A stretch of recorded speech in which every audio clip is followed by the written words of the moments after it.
Hello, welcome back to the Burn Fat and Feast podcast. My name is Sarah, your host. We are discussing 8 daily hacks to age well today. My question is, who does not want to age well? Now, this is not about anti-aging. I have a little bit of an issue with anti-aging. Let me just rant a little bit for a moment. There's no anti-aging. We're all getting older. It's part of the process. Every year we're getting older. We are aging. So I feel like when we say anti-aging, it's a little bit of Mm, well, marketing hack maybe. It's just not possible to not age, right? We're all aging. So it's not about anti-aging, but it is about being your best self. How can you be your best self as you get older? So these are our daily hacks to utilize so that we can age well. At the end of the day, we're all aging. We want to feel amazing as we age. And if you're like me and you're in perimenopause or you're in menopause, we spend at least a third of our life in this season of life. And so if I'm going to spend at least a third of my life here, and moving forward, I want to know how I can feel my very best and have the most energy as I enter this season and beyond. So, 8 daily hacks. Let's get in. The first one, and in my opinion, IMO, this is the most important one. Actually, you know what? Yes, this is the most important one, but stick with me to number 8 because I think number 8 is the second most important one in this day and age. I'm going to let you hang in with me until number 8. I didn't put it as number 2 for a reason because I really want to end with it. But this is the most important. Number 8 is the second most important. So stick with me. All right. Number 1 is sleep. Sleep. Yeah. It's so easy. It's such an easy thing to do. Lay down, relax, put your head on a pillow, close your eyes, and just drift off into dreamland. Sometimes, though, sleep can feel like such a chore, especially as we enter perimenopause. And we may be able to fall asleep, but we can't stay asleep. And we're waking up at 2 a.m. Raise your hand if you've been there. Me too. And you're waking up 3 a.m. and you can't go back to sleep. Or maybe you're not going to sleep very easily because the stress of your day and the perimenopause anxiety, that's a thing too. Perimenopause anxiety gets the best of you. Sleep is so incredibly important. And if you are on a weight loss or a fat loss journey, I also want you to understand that not sleeping well equals storing fat rather than burning fat. So when we're sleeping, we're restoring. We are rejuvenating our mind, our body. It's what our body actually needs to repair, restore, and rejuvenate. So when we're not sleeping well, it doesn't get to do all those things. If it's not doing all those things, let me go back. When it is sleeping well, you're burning fat as part of that relaxing process, rejuvenating, releasing. You're allowing your body to burn fat.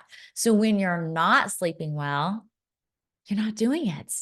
You're not burning fat. So if you're on a fat loss journey, you will be storing fat. It's not as simple as calories in, calories out. There's so much more to do with it. And hormones play a part here too. Because if you're not sleeping well, most likely your oxytocin is out of whack. You're low on oxytocin and you're high in cortisol, your stress hormone. And so when the hormones are out of whack, you are holding on to fat and you're not sleeping well.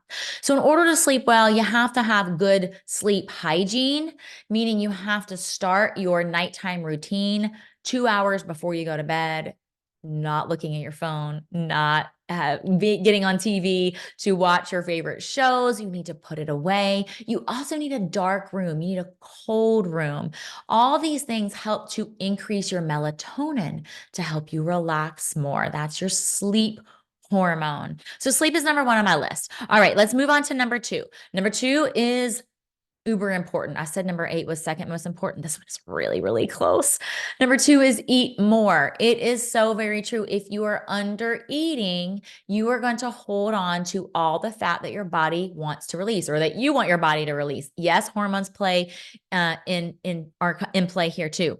I want you to understand something, and we will talk more about this on another podcast episode when we talk specifically about visceral fat. But there are many research studies that prove this. And so here's the thing: calories in versus calories out only work to a certain extent. Calories in versus calories out. So if you are eating less than you are expending, you will be able to burn off the subcutaneous fat. That's the fat right underneath your skin. That responds to calories in versus calories out. What does not respond to calories is visceral fat. This is important because visceral fat is what we're gaining in perimenopause and menopause. It's the menobelly. The menobelly, that's not subcutaneous fat. That's not responding to calories. So you can eat healthy. You can undereat all day long. And that's what I hear from women every single day. I'm barely eating. I'm undereating. I'm eating healthy. I'm eating salads. I'm eating fairly healthy 80% of the time. I've heard all the things. It's the visceral fat. That's what you want to let go of. That's not releasing because it does not respond to calories. It doesn't respond to macros. What does it respond to, though, Sarah? Hormones. And when you balance out your hormones, you can release the fat. How do you do that? Okay, we just talked about one, sleeping, right? Decreasing your cortisol, increasing your oxytocin. The other one is eating more. And that's why I bring this up, because eating more will actually help balance your hormones. It will allow your cortisol to come down. Sleeping helps it. Eating more helps it. It pulls your body out of that fight or flight mode, out of starvation. It tells your body, it's okay. It's okay. You are safe. Eating more food tells your body you are safe. When your body feels safe, it releases fat stores. Eating more food. It's that powerful. All right, let's move on to number 3. Strength training. I bet you knew this one was coming. Strength training is, yes, just as important as eating more.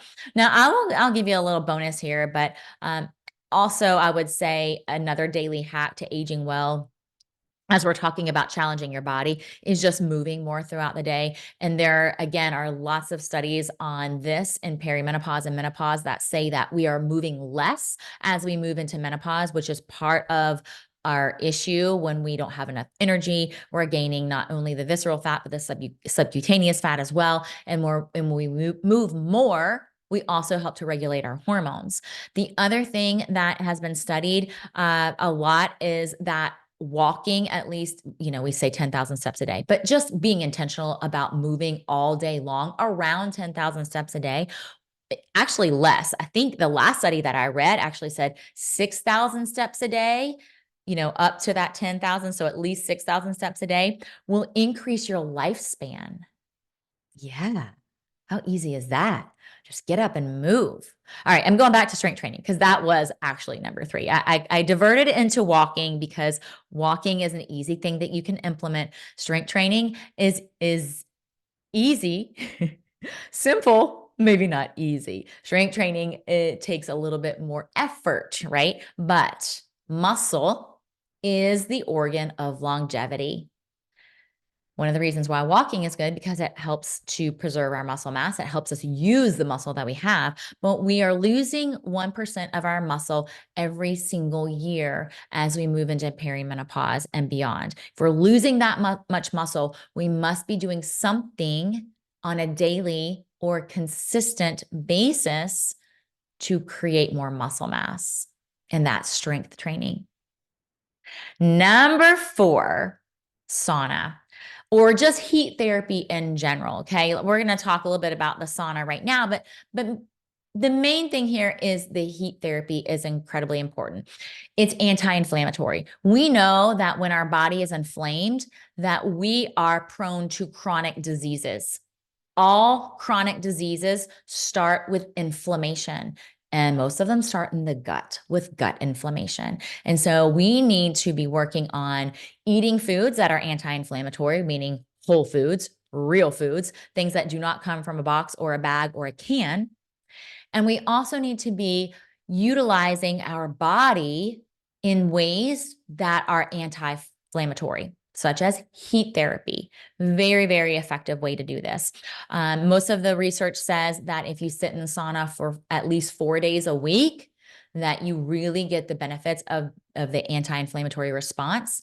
Also, sweat in general helps you detox. It helps your cells detox, and it helps your skin rejuvenate. Oh, it would make you look younger, right? It helps your skin look more refreshed. So lots of benefits here. That's not all of them. There's so many benefits to sauna and heat therapy. And I know that not everybody has the ability to have access to a sauna on a regular basis. If you do, fabulous. We actually invested in a sauna. We have one that you actually, open a door and you walk in, you sit down in our home a few years ago. It has been amazing. But you also can get the portable saunas where you kind of like, it's kind of like a sleeping bag. You zip it up and you just sit there and you can watch TV or whatever. Our sauna has an iPad inside of it, like built in, so you can watch Netflix. You can do whatever you want in there. My husband and I usually use that as our time to sit and connect and reconnect with each other. But either way, heat therapy is amazing. So however you can get that heat therapy, get that. So that's number 4. Number 5 kind of piggybacks on this is mineral baths. Now, baths are similar to heat therapy in the sauna as well. So mineral bath is something that you can incorporate with a sauna or in place of a sauna and get almost the same benefits. You definitely want to make sure that that bath is as hot as you can tolerate. In the mineral part of the bath means that you're adding minerals so that your skin can absorb those minerals to get, again, that anti-inflammatory response that we want, and the relaxation and the rejuvenation, and the sweat detox. So I use magnesium soak in my bath. And it's something I talk about a lot on social media. So it's a liquid-based magnesium soak. I pour in my bath, just a little bit of it, and then clean Epsom salts. You need to be careful with Epsom salts because many of them actually have added ingredients that we don't want our skin to absorb. So just like everything else, you have to be careful about what you're choosing with Epsom salts. But any type of mineral that is clean that you're putting in your bath will be beneficial. I also put baking soda and borax in mine. Might sound weird, but again, those are minerals that are helping the magnesium absorb through my skin. And side note, you will sleep like a baby.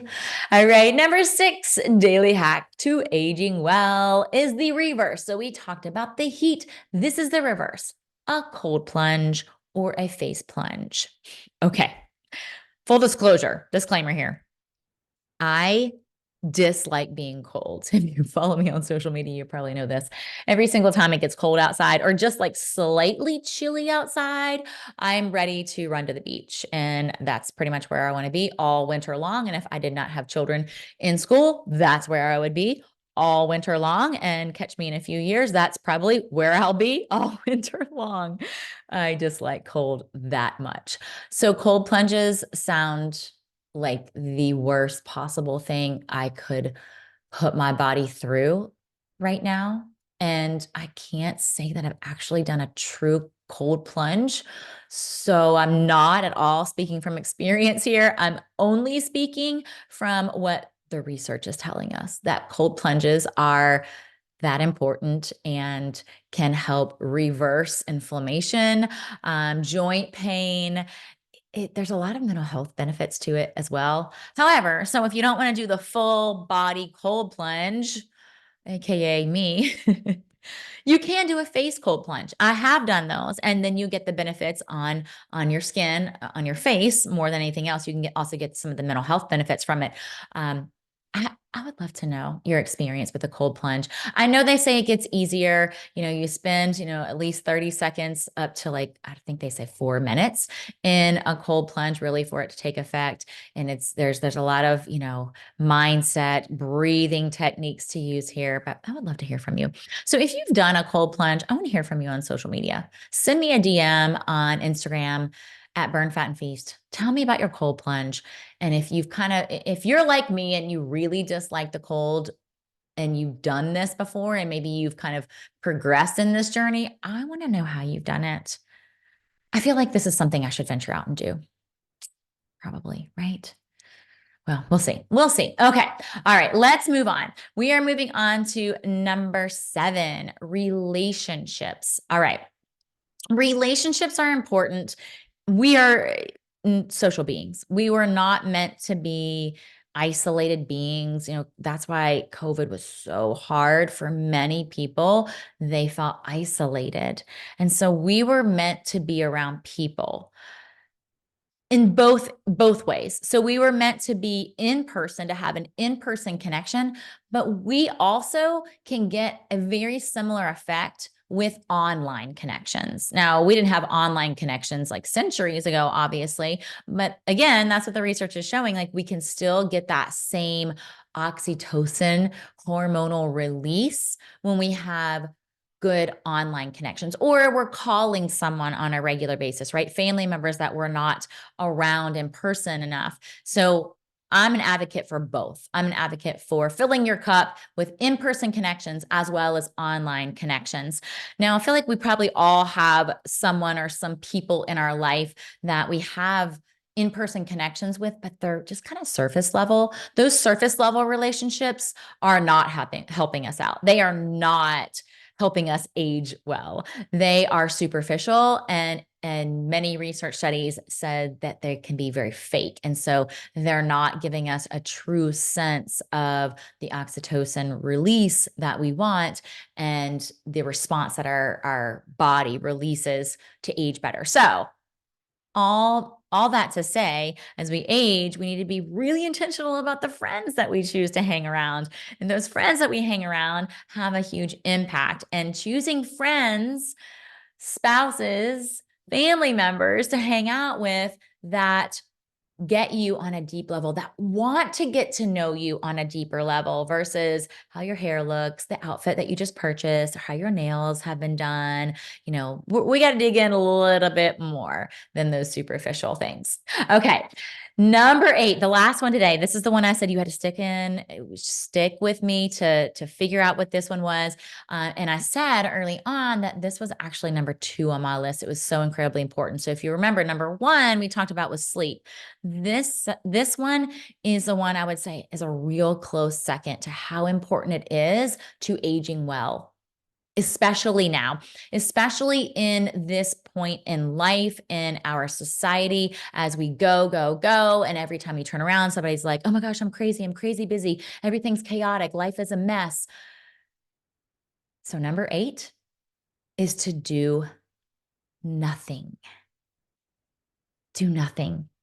We cannot forget the power of doing nothing. Do not discount that. The power of doing nothing helps you to relax, to refresh your mind and your body, to release cortisol, to help you sit back and think, am I actually hungry?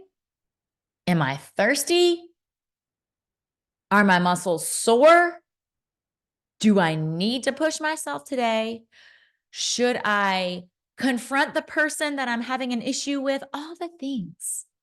Doing nothing allows you to sit. It allows you to focus. It allows you just to be still. And when I say do nothing, I mean actually sit and be without electronics, my friend. That's right. No TV, no, I'm saying this for my 11-year-old, no Xbox, no phones, no social media. It truly means just to sit and be. that can feel really uncomfortable for many people right now because of how we live our life. If it feels uncomfortable for you, good. Practice it. It is a practice. We've gotten out of the practice of just sitting and just being. In fact, I find many times as a family of five with two teenagers and an almost 12-year-old that we we used to use Sundays as that day just to be and sit and be together and do less more than anything else, that oftentimes those days are filled. Those days are filled with things that the kids have to do, and I truly dislike that because we need that time. So if you don't have like an entire day to do this, it's okay. But we have to carve out the time to just sit and be, even if it's 5 minutes a day, 10 minutes a day. Maybe it's 30 minutes one day a week, but sitting and just being is uncomfortable. And it's a practice to sit and focus maybe on your breathing, maybe sit and meditate, reflect on your day, reflect on your week, reflect on your month, and allow yourself to refresh mind and body. That helps you age well. So let's recap a bit. We discussed 8 daily hacks to age well today. Number 1 was sleep. Number 2 was to eat more. Number 3 was to strength train. I gave you a bonus here. And that was also to walk or move more throughout your day. Number 4 was sauna, that heat therapy. Number 5 was mineral baths. Number 6 was a cold plunge, or if you're like me, a face plunge. Number 7 was increase your relationships, both in person as well as online connections. And number 8 was nothing. Just sit, just be, and truly do nothing, my friend. So there you have it, your 8 daily hacks to age well. That is it for now. I will see you again next week, same time, same place. Bye for now, my friend.